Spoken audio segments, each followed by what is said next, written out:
একেই তো বলে কার্লো অ্যানচেলোত্তি ম্যাজিক। ব্রাজিল দলের দায়িত্ব নিয়ে যেন কঠিন রূপে ফিরিয়ে আনতে চলেছেন সেলেসাওদের। নিজের জাদু দেখিয়ে প্যারাগুয়ের বিপক্ষে তুলে নিয়েছেন জয়।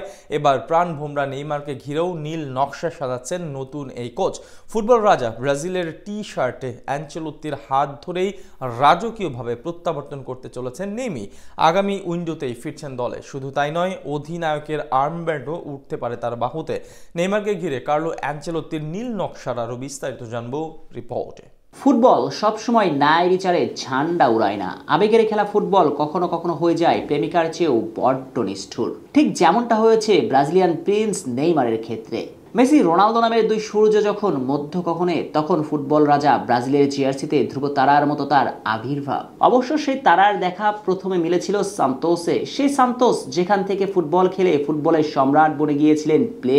এমন কাকতালীয় মিল দেখে ব্রাজিল ভক্তরা আশায় বুক বাঁধলেন তারা আরো একটা প্লেকে পেতে চলেছেন। অবশ্য প্লে হতে চাইলে আগে উতরিয়ে যেতে হবে মেসি রোনালদোকে। সেই সামর্থ্যটাও অবশ্য তার ছিল, কেননা গোল স্কোরিং করার দক্ষতা কোনো অংশেই তার রোনালদোর চেয়ে কম ছিল না। ড্রিবলিং এ ছাড়িয়ে যাবার সক্ষমতা রাখতেন লিওনেল মেসিকে। সঙ্গত কারণে ব্রাজিল ভক্তরা তাকে ঘিরে আকাশচুম্বী প্রত্যাশা রেখেছে। আর প্রত্যাশা সে পারদ মিটাতে পা রাখলেন ইউরোপে। দুরন্ত গতি আর চঞ্চলতার মিশেলে অল্প দিনে নিজেকে নিলেন মেসি রোনালদোদের কাতারে। পায়ের ঝলকে বুথ করে রাখলেন সবাইকে। পাখির মতো ডানা মেলে বল পায়ে উঠতেন। কিন্তু ভাগ্যের বেড়াজালে নেমি আটকা পড়লেন। বারবার ইনজুরিতে ক্যারিয়ার থমকেছে তার, কিন্তু তবুও হার না মানে একজন যোদ্ধা নেইমার বারংবার ফিরেছেন হলুদ জার্সিতে। কিন্তু ওই যে শুরুতেই বলা, ফুটবল যে সবসময় ন্যায় বিচারে ঝান্ডা উড়ায় না। যে নেইমির ফুটবল থেকে একটা বিশ্বকাপ প্রাপ্য, সেই নেইমি আজ পদ ফোলা পথিক। তাই তো অনেকেই দেখে ফেলেছেন ফুটবল কবি নেইমারের শেষের কবিতাখানি।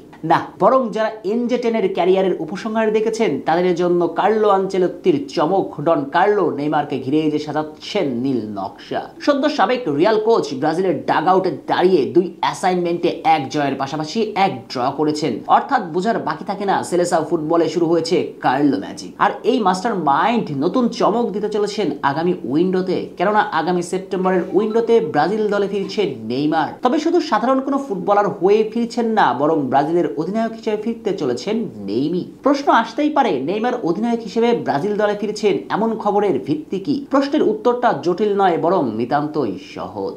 শুধু ফলো করুন কার্লো আনচেলোত্তির দর্শনকে। শেষ ম্যাচে ব্রাজিল দলের অধিনায়কের দায়িত্ব পালন করেছেন পিএসজি ক্যাপ্টেন মার্কিউইনাস। যদিও দুর্দান্ত ভাবে দায়িত্ব পালন করেছেন মার্কো, কিন্তু আনচেলোত্তি চান নেইমারকে ঘিরে তার দল সাজাতে। ঠিক যেভাবে আর্জেন্টিনা সেজেছিল মেসিকে কেন্দ্র করে, তেমন ভাবেই ব্রাজিল ফুটবলকে নেইমারকে ঘিরে সাজাতে চান এই মাস্টার মাইন্ড। আর সেটা করতে চাইলে অধিনায়কের আর্মব্যান্ড তাকেই দিতে হবে, যাতে করে পুরো দল নেইমারকে ঘিরে উজ্জীবিত হয়ে পড়ে। একেই তো বলে মাস্টার মাইন্ড ছক। কার্লো ঠিক এই ছকটাই আটছেন। এছাড়াও সর্বশেষ প্যারাগুয়ে ম্যাচের আগে ড্রেসিং রুমে গিয়েছিলেন নেইমার। সেখানে আনচেলোত্তি তাকে পেয়ে আনন্দে আত্মহারা হয়ে পড়েন। আর তাতেই দুয়ে দুয়ে মিলে যায় 4। ব্রাজিল সর্বে ফিরছেন অধিনায়ক নেইমারের হাত ধরে।